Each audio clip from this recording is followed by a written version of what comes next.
Today we're going to be changing the graphics off of this Megacade, and the only panel that I'm going to do is the side artwork, which is this one here.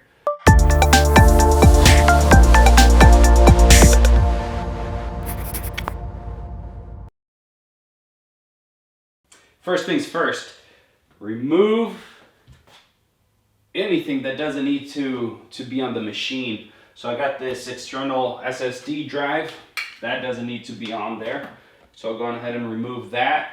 The guns, let's see, so I do have to remove the control panel, so that means I have to remove the guns as well, and for now I'm just going to set them there. Let's see, that'll go like that. There we go. All right, so now it's removing this. Now if you have a Megacade, especially if it's a 4-player panel, it's heavy. I don't recommend anybody moving it on their own, especially you have to lift this part up. So it has, let me see, for those that don't have one and are probably waiting on your order, or you're thinking of buying one of these Megacades, you'll see it's got a couple hinges here. This thing lifts up and you're able to, make any corrections if you need to change out the lights on the buttons, whatever it may be. This thing is held on by a couple screws on the side, right underneath the screen there. But again, it is front heavy, and you'll get instructions when you're receiving your machine. It is front heavy, so before you even take out those screws, make sure somebody is holding the panel from here, or if you don't have anybody to help you, size here, waist height, I should say, you just grab it, keep your posture, move it around, and then just set it down safely. So I have a pool table here. It's at waist height, so that's going to be perfect for me. The one on each side, just like that, just to be safe. I mean, the safest thing would be having my wife come and hold it for me while I take out those 2 screws, and then together we move it. But I want to show you that yes, you can do it on your by yourself. So let's get this done. All right, so first things first, the control panel. When you open this baby up, let's see, I know how to open it up. So as you can see, there are the trackball. I believe, is this for the trackball? No, this is for some of the for some of the buttons here, and yeah, for some of the buttons here. So there's only one. So anything that goes in through this hole, you're going to have to disconnect.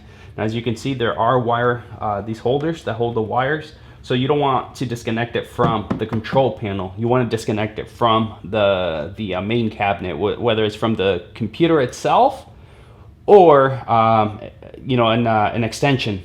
So I'll show you.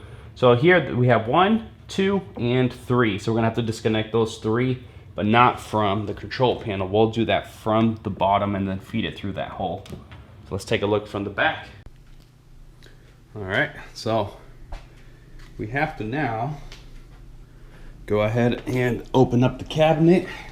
In this case, with the Megacade, every machine comes with a couple pair of these, I think it's like 4 keys, because it has for this bottom panel here, and then you have, you actually have one in the middle, and you have, sorry for the lighting, you have one more right on top for the active marquee if you ever need to get in there making any changes. So I'm gonna open this one up. So as you open it, don't let it go, because it's actually just loose. I don't know if I want to say loose, but it's just these 2 things here and there that are holding it in place. So be careful with that whenever you do remove it. I shouldn't be putting it in like this, but it's all good. Okay, so here we are. Yeah, the lighting's not too bad, but maybe I should add a little bit better lighting to it. So let me hold that there. All right, so it was 3 cables. So here they are, and you can see here's the hole that goes up to the control panel. So we have one here, which is connected to this extension here. And then we have the second one, same thing, male to female here. And then the third one, which is this white one, is connected with those two there. So you have to remember, actually, no, you don't have to remember, but if you take a look there, it's red and black. Let's see if I can get closer so you could see. Let's see, so we have right there, red and black. You probably can't tell because of the lighting that I have, but they're both on the same side, so it doesn't matter. So you want to go ahead and get those off.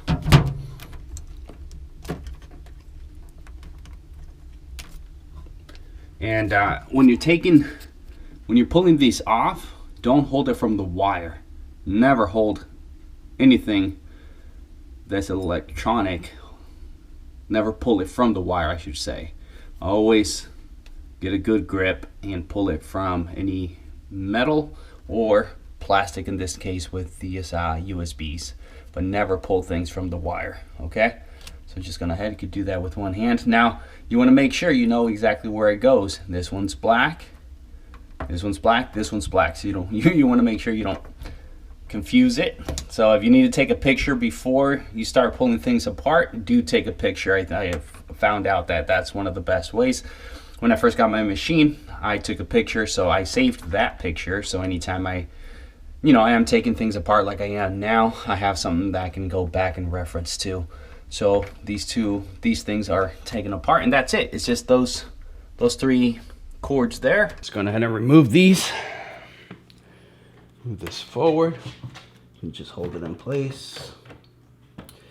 And now the two screws that are holding it are right here on both sides. One on the left, one on the right. All right, so let's go ahead and get this thing out of here.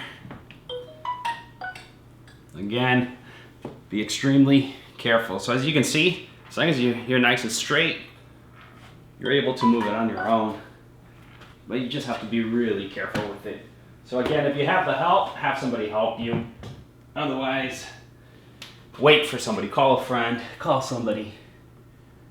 All right, so now that we have the control panel off, so basically all it is two screws here, 1, 2, down at the bottom, this one here. As you can see, this piece, the second time I've taken it off, and this piece here is already cracked.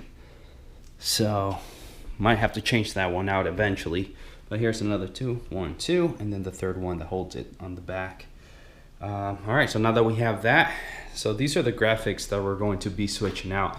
2 reasons. Number 1, I got these graphics. I wasn't sure which ones I wanted.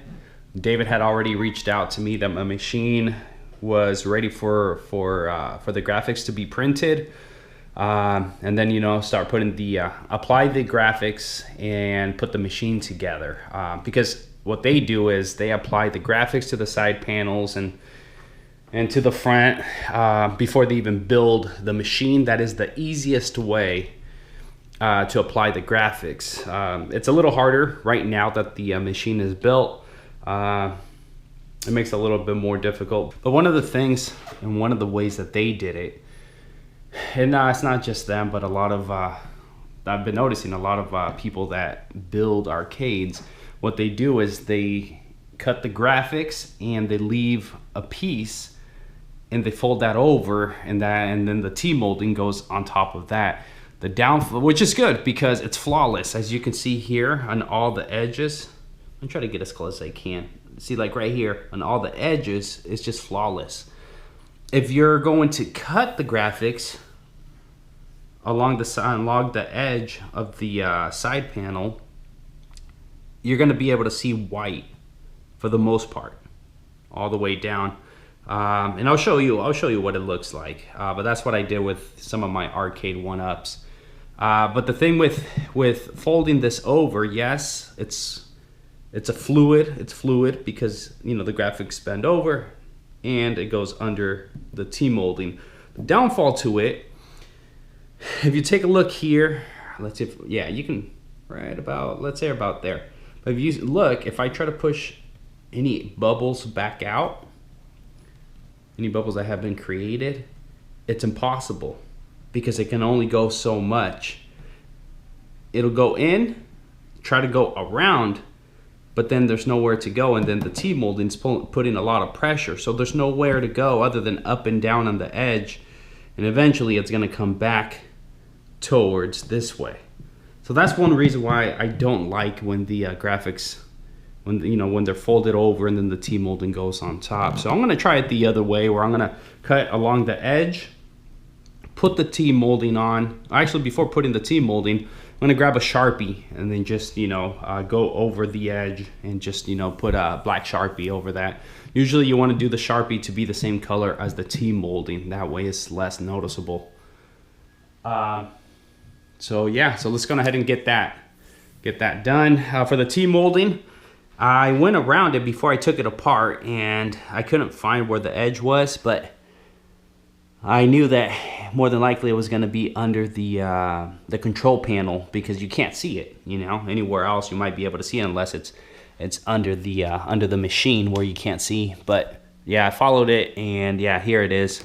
So the first thing you want to do is remove the T-molding. So let's go ahead and get that taken care of first. So the T-molding's pretty straightforward. Just grab yourself a flat screwdriver, apply it towards the back or anywhere you're able to get it under, whether it's the bottom or the top part.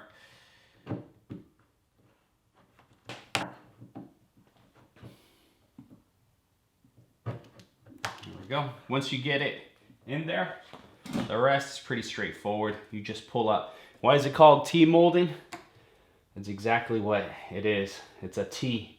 So what they do is, with the CNC machine, as it's cutting it out, and then it'll engrave a slit here on the side panel. But basically you just pull on this thing here all the way.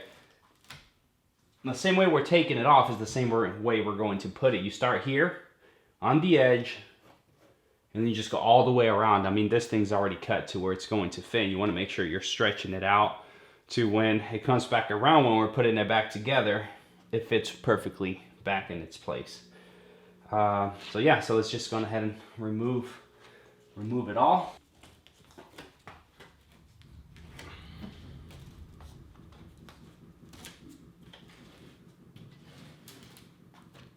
All right, and that's it there.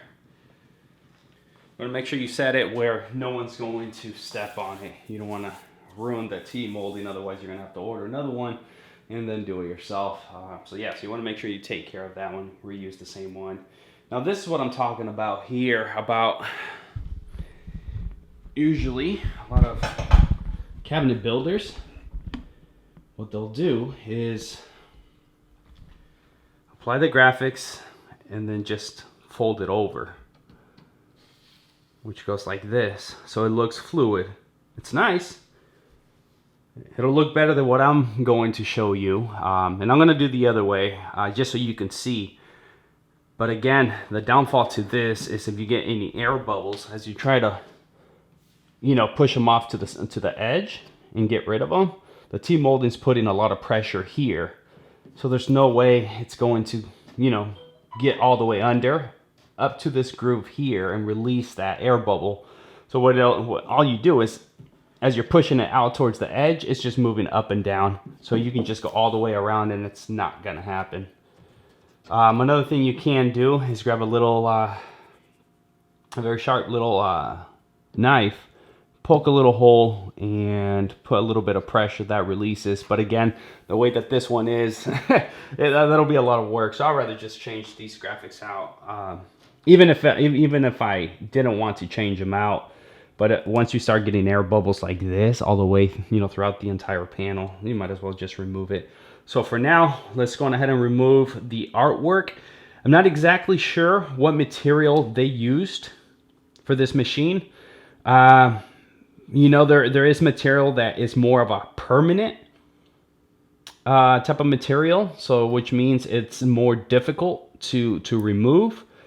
I don't want to find out, Because if it is that permanent style, like when you do vehicle wraps, if they use that type of material, I say somebody brings one over for me to apply vehicle, new graphics on their vehicle, but the previous installer used some cheap material that is more of a permanent solution. It takes a while. It's going to take a lot of work to get the graphics removed. So with this one here, again, I don't want to find out what it is. I'd rather just use a heat gun, apply a little bit of heat, and have the glue detach itself from the side panel, and I think that'll make it easier to remove it. So let's go ahead and do that now. All right, let's get your heat gun and let's get to work. So I would suggest putting depending on what heat gun you have, but I'm just gonna set on my low setting.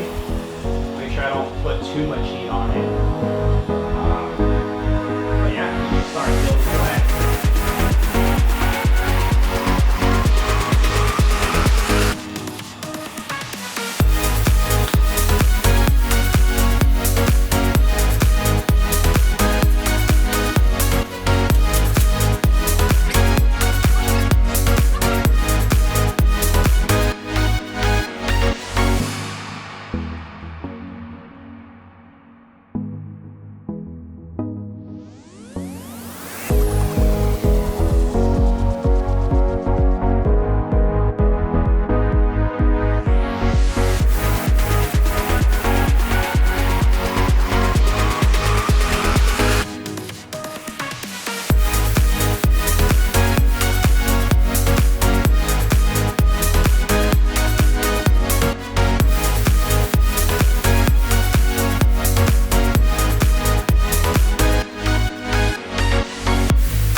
These are my old graphics.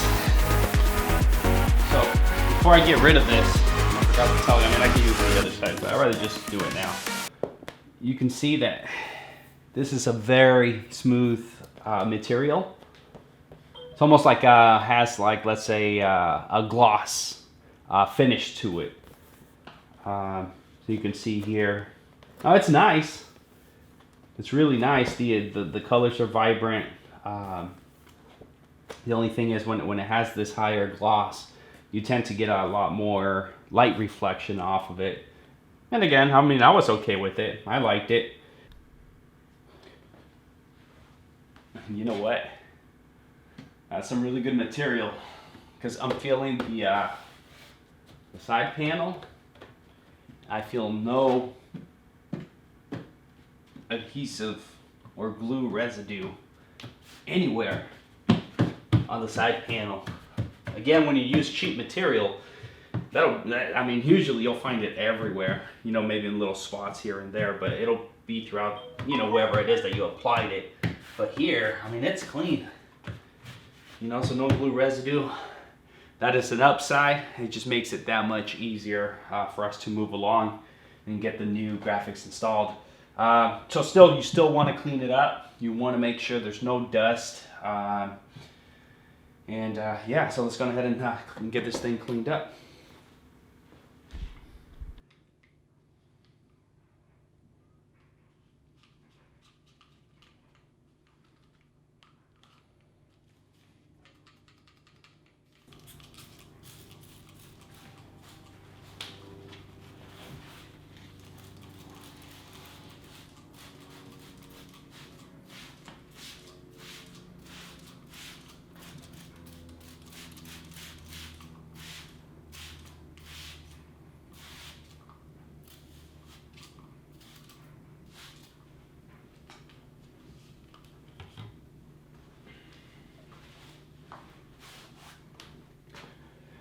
Once you spray it, let it sit for about a minute, and And then you can go on ahead and get it removed. And I add a little bit, just a little bit on the sides.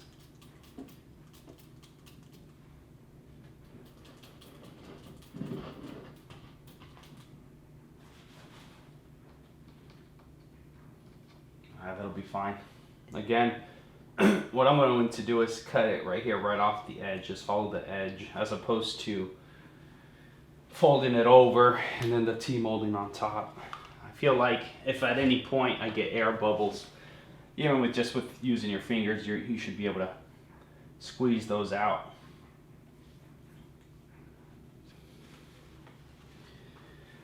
You can see it wasn't the cleanest. You want to make sure you clean it up as best as you can. Sure it has no dust. Again, if it does, it'll still apply. It'll stick itself onto it, but you may come across issues down the road. So you want it to last as long as possible. Make sure you take your time. Make sure you clean the side panel as best as you can.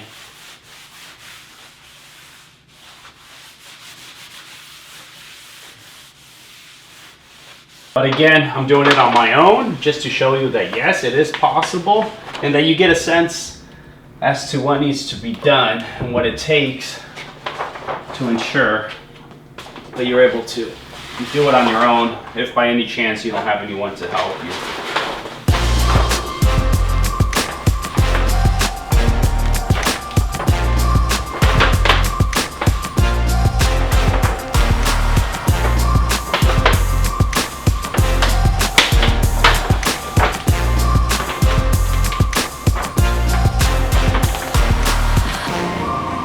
You want to start doing soap and water.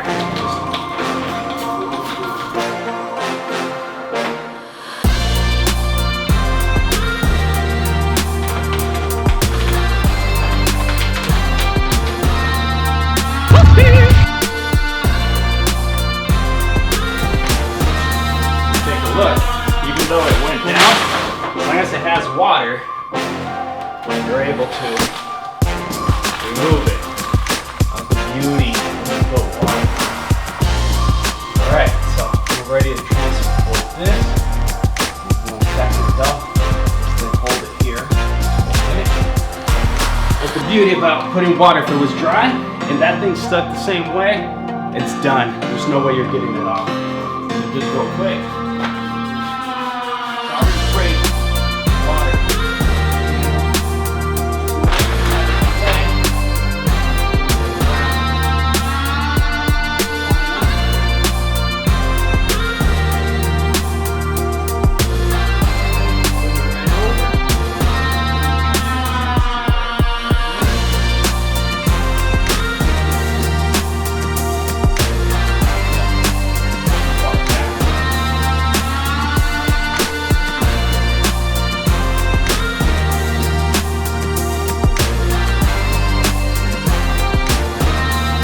Here we are just adjusting the vinyl, making sure that it covers the entire arcade.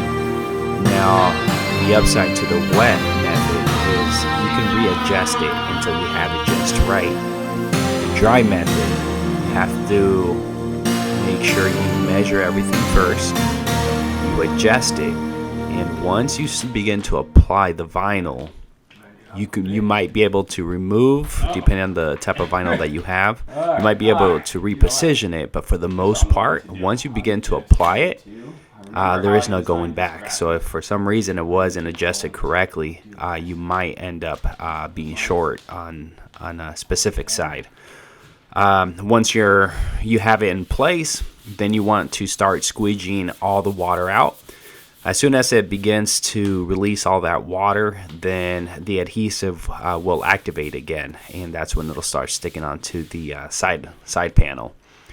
So that's pretty straightforward. You just squeegee all the water out. Don't use any squeegee that is plastic. If you only have a plastic squeegee, what you can use is the soft side of a Velcro.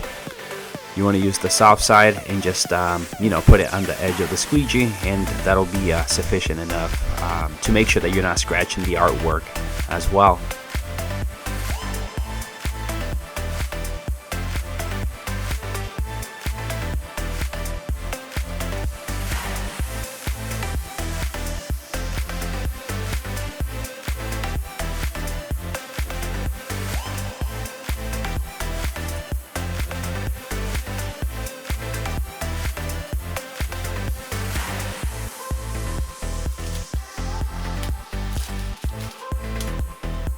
At this point, you just want to go around the entire edge and start trimming everything off.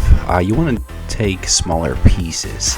Don't try to go all the way around it, leaving big piece attached and having it accidentally fall over and attach itself to what you want to keep, because that will damage your graphics. So just take it one step at a time. As you can see, that's a small piece there. And yeah, just go all the way around. Now here on the back side was much easier because I just stuck my knife through the back and followed the edge. And I should say razor, not knife. It's a razor blade.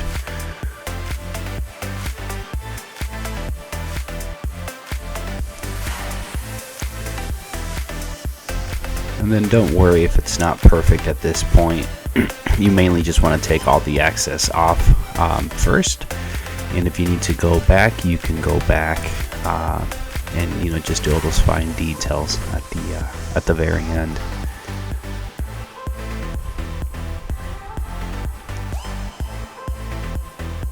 And this is the part where I was telling you it's just much easier from the back side. Easier to follow, I guess you could say. Just double checking everything, making sure everything's good. And there's some points again where it wasn't perfect, but I just decided to fold those small pieces over instead of trying to get it perfect and eventually probably cutting more into the side panel. That's the thing with these razor blades. You don't want to press too hard where you're cutting into the wood. You want to keep some good pressure, but not enough to where you're putting cuts throughout the side panel. Double checking, making sure if there's any little bit of excess on the edges. I'm just flattening them out and just folding them over, I should say. And then here I wanted to show you the edge that I was talking about early in the video. Anytime you have vinyl, and even though let's say it's a one solid color, black, blue, whatever it may be, when you cut the edge, you'll see because it's got a thickness to it, you'll see the white on the edge. And this is what I was saying, since I'm not folding this over, I cut the vinyl along the edge, you're able to see it there. So here I'm going to install the T-molding, and that way you can get a better sense of what I'm talking about, because the T-molding doesn't go over the edge. It stops right before the edge, and since it's stopping right before the edge, you're able to see part of that white on the edge of the vinyl. And if you're okay with it, that's fine. For me personally, I decided to, you'll see me right now, I decided to go over it with a Sharpie, a black Sharpie that matches my T-molding for this machine here. Is it still noticeable? It was a little bit, but not as much as if I was to leave it as is. Now, as you're going over it with a Sharpie, if you decide to do this here, you want to make sure you take it nice and slow. If you slip up and you get any Sharpie, any marks on your graphics, it's a permanent marker. So there's no way that you're gonna be able to remove it. So just be very careful. Take your time. And yeah, it's better to take your time than to have a mistake that cannot be corrected.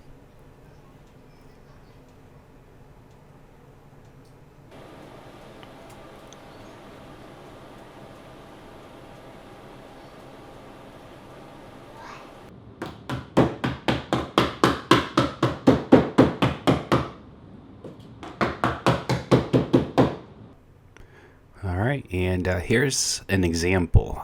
This first part here, I didn't go over it with a Sharpie, so you can see that very slight white line. Here I did go over it with the Sharpie. It is a lot less noticeable. One of the things that I explained in the video live was that as I was hammering the T-molding back, it was pushing out some of the wood material.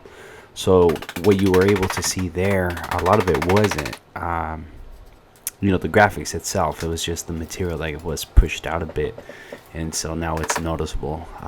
I can go over it with the Sharpie and try to get as best as I can.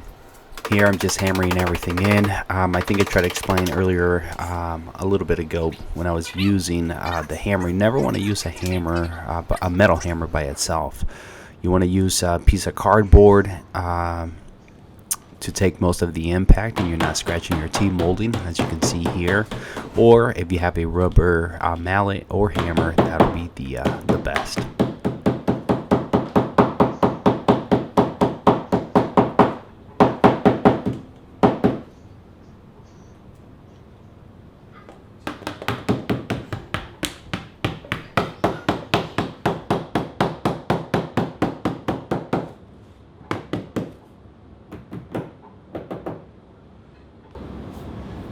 Now, if anything at all, you may have to do just a little bit of a touch up with the Sharpie, if by any chance you didn't get everything on there.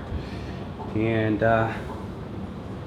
this here is not the graphic. It actually pushed part of the wood a little bit outwards, or composite, whatever this is. But yeah, I'm just gonna touch that up just so it looks nice. Aside from that, I think everything else is good. So let me go ahead and touch that up real quick. If I can find my Sharpie. Oh, here.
Everything is done. You can see